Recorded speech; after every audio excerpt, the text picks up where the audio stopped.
La Casa de Papel. Alex Pina revient sur les raisons du succès de la série Casa de Papel saison 3 depuis sa sortie sur Netflix. Pourquoi la série espagnole a-t-elle réuni autant de téléspectateurs? Son créateur Alex Pina explique que le scepticisme actuel y serait lié. Mis à jour le 14 août 2018 à 12h40, dès son apparition sur Netflix, La Casa de Papel est devenue un phénomène mondial.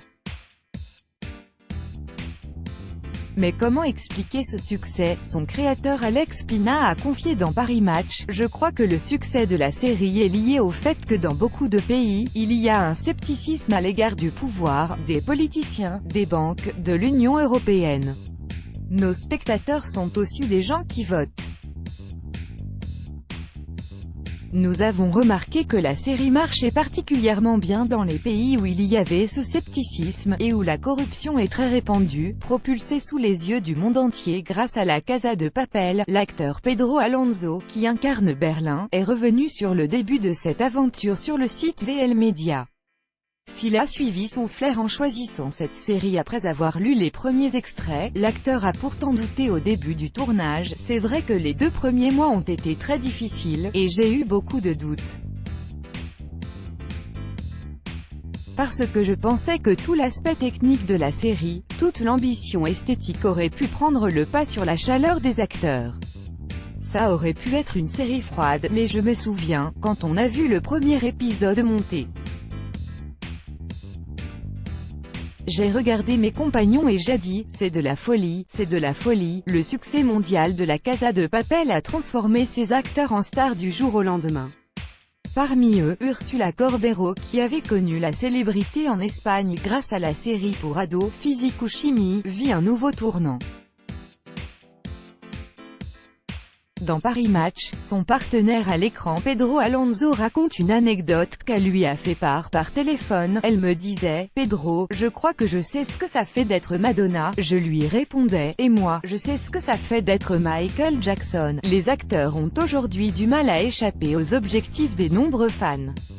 Dans cette vague de succès, le créateur de la série, Alex Pina, sera aux commandes de White Lines, aux côtés des producteurs de The Crown, suite au partenariat exclusif entre Netflix et sa société de production Vancouver Media. L'intrigue sera centrée sur les investigations concernant la réapparition à Ibiza du cadavre d'un célèbre DJ de Manchester. Sa sœur se rend sur l'île espagnole pour enquêter et fait face au côté sombre du lieu. Pour le moment, le casting n'est pas encore connu et la série ne devrait pas être diffusée avant 2019.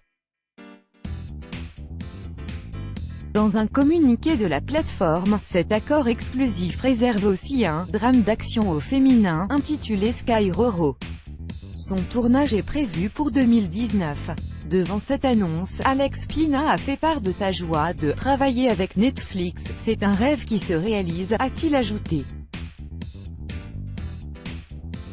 Attention spoiler, concernant La Casa de Papel, avant la sortie, le tournage de la saison 3 débutera en novembre 2018.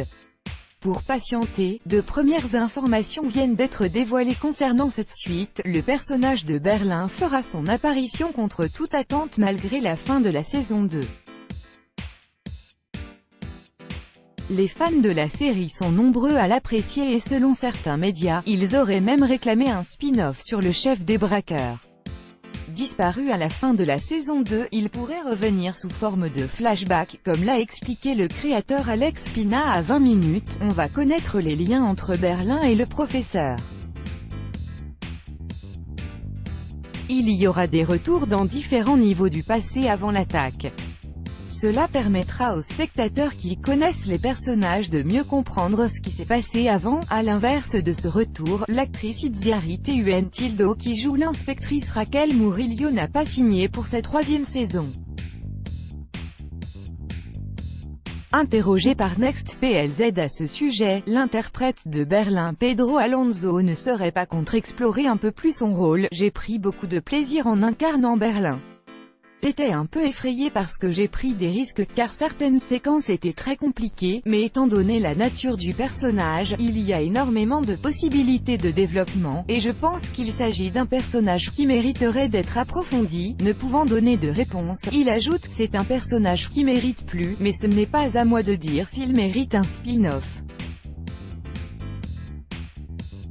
L'ascension de la Casa de Papel n'est pas près de s'arrêter. Alors qu'au départ, le série n'avait prévu que 2 saisons, une 3e saison avait été annoncée pour 2019.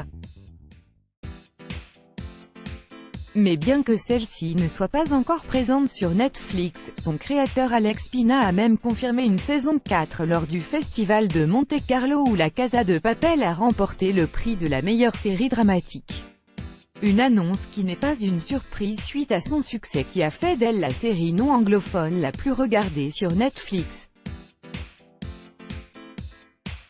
En France, elle a été visionnée plus de 17 millions de fois d'après une étude de NPA Conseil. Désormais, Alex Pina va devoir relever le défi de rouvrir une série bouclée, qui a eu beaucoup de succès, assure-t-il dans 20 minutes, pour ne pas décevoir les nombreux téléspectateurs.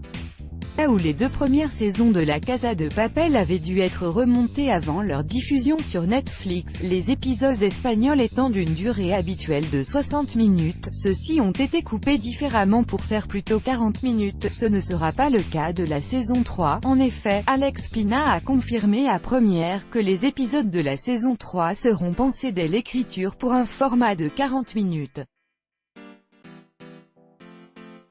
C'est bien mieux, le format de 60 minutes, c'est vraiment un truc très spécifique à l'Espagne, on est le seul pays au monde à faire les séries comme ça. Il précise pour autant que sa méthode de travail ne change pas vraiment, on fait toujours en sorte qu'il se passe beaucoup de choses, de rebondissements, ça change en fait la structure et l'endroit où l'on place les cliffhangers, la fête n'est pas finie.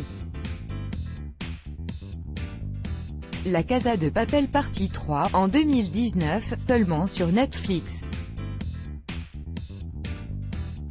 pic.twitter.com/QTOCBHK8TIC, Netflix FR.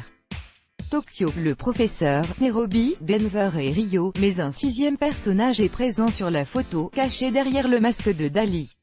De qui peut-il s'agir? Si on regarde de plus près, la carrure semble être celle d'un homme. On se doute qu'une saison 3 est l'occasion rêvée pour les créateurs d'intégrer de nouveaux personnages. Il faudra patienter jusqu'à l'année prochaine pour connaître l'identité de ce mystérieux héros.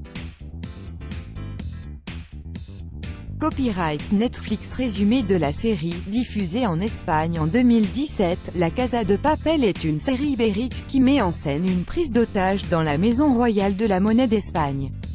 Comme beaucoup de thrillers, La Casa de Papel manie le suspense avec brio si bien que, lorsque la série a commencé sa diffusion sur Netflix et s'est arrêtée brutalement, beaucoup de spectateurs se sont demandé quand arriverait la suite. Quelle date de sortie pour la saison 3 de La Casa de Papel?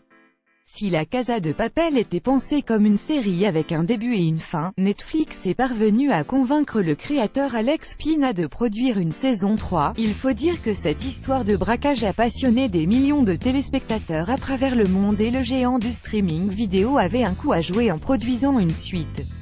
La saison 3 de La Casa de Papel sortira en 2019, mais aucune date de diffusion précise n'a été annoncée pour le moment. Regardez La Casa de Papel en streaming sur Netflix. La Casa de Papel est une série qui ne sera pas diffusée en France à la télévision sur une chaîne classique. Les droits de diffusion ont été achetés par Netflix, qui a donc l'exclusivité de sa diffusion internationale, France comprise. Pour regarder la série légalement dans l'Hexagone, il faudra donc vous abonner au service de VOD par abonnement disponible à partir de 9 € par mois.